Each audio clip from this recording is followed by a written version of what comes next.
அண்மை செய்தியை பார்த்து வருகிறோம். சட்டவிரோத பண பரிவர்த்தனை தொடர்பாக அமைச்சர் ஐ பெரியசாமியிடம் அமலாக்கத்துறையினர் விசாரணையில் ஈடுபட்டுள்ளதாக தகவல் வெளியாகியிருக்கிறது. திண்டுக்கல்லில் உள்ள இல்லத்தில் வைத்து அவரிடம் அமலாக்கத்துறையினர் விசாரணையில் ஈடுபட்டிருக்கிறார்கள்.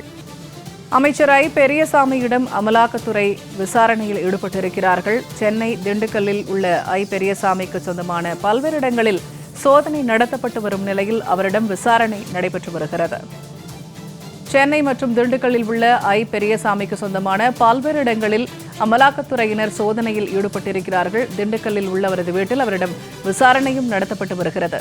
ஐ பெரியசாமியின் மகனும் பழனி எம்எல்ஏவுமான ஐ.பி. செந்தில்குமாரின் வீட்டிலும் தற்போது அமலாக்கத்துறையினர் சோதனையில் ஈடுபட்டிருக்கிறார்கள்.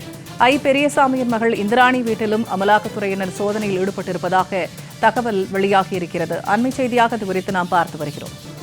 இது தொடர்பான கூடுதல் தகவல்களை திண்டுக்கல்லிலிருந்து வழங்குகிறார் செய்தியாளர் பாலாஜி. பாலாஜி, இப்ப காலையிலிருந்தே அமலாக்கத்துறையினர் சோதனையில் ஈடுபட்டு வரும் நிலையில தற்போது அமைச்சர் ஐ பெரியசாமியிடம் விசாரணையில் ஈடுபட்டிருப்பதாக தகவல் வெளியாகியிருக்கிறது. இது தொடர்பான கூடுதல் விவரங்கள் என்ன? பூர்ணிமா, தமிழக ஊரக வளர்ச்சித்துறை அமைச்சராக இருக்கக்கூடிய ஐ பெரியசாமி திண்டுக்கல்ல உள்ள அசோக் நகர், துரைராஜ் நகர், அந்த அசோக் நகரில் உள்ள துரைராஜ் நகரில் அமைந்துள்ள வீட்டில் அவர் வசித்து வருகிறார். இன்று காலை 7:30 மணி முதல் 4 அமலாக்கத்துறை அதிகாரிகள் அவரது வீட்டில் தொடர்ந்து சோதனையில் ஈடுபட்டுள்ளனர். மேலும் பாதுகாப்பு பணியில் 8 சிஆர்பிஎஃப் போலீசார் துப்பாக்கி ஏந்திய நிலையில் தொடர்ந்து ஈடுபட்டு வருகின்றனர். அமலாக்கத்துறையினர் வீட்டுக்கு வந்தபோது அமைச்சர் ஐ பெரியசாமி வீட்டில் இருந்தார். தொடர்ந்து வீட்டில் பல்வேறு இடங்களில் சோதனை நடத்திய அமலாக்கத்துறையினர் தற்பொழுது அமைச்சரின் வீட்டில் அவரிடம் விசாரணையை தொடர்ந்து மேற்கொண்டு வருகின்றனர்.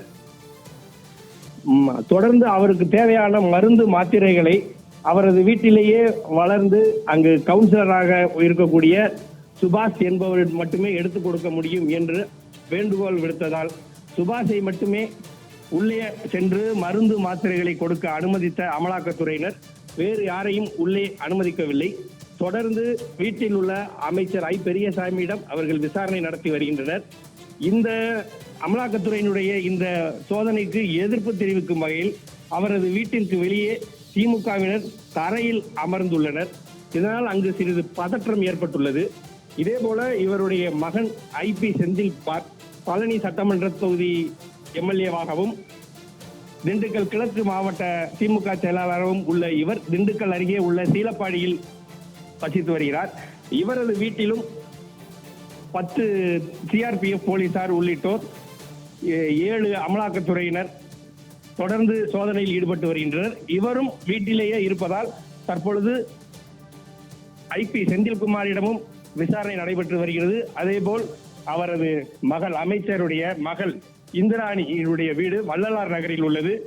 அவரிடமும் விசாரணை தற்பொழுது நடைபெற்று வருகிறது.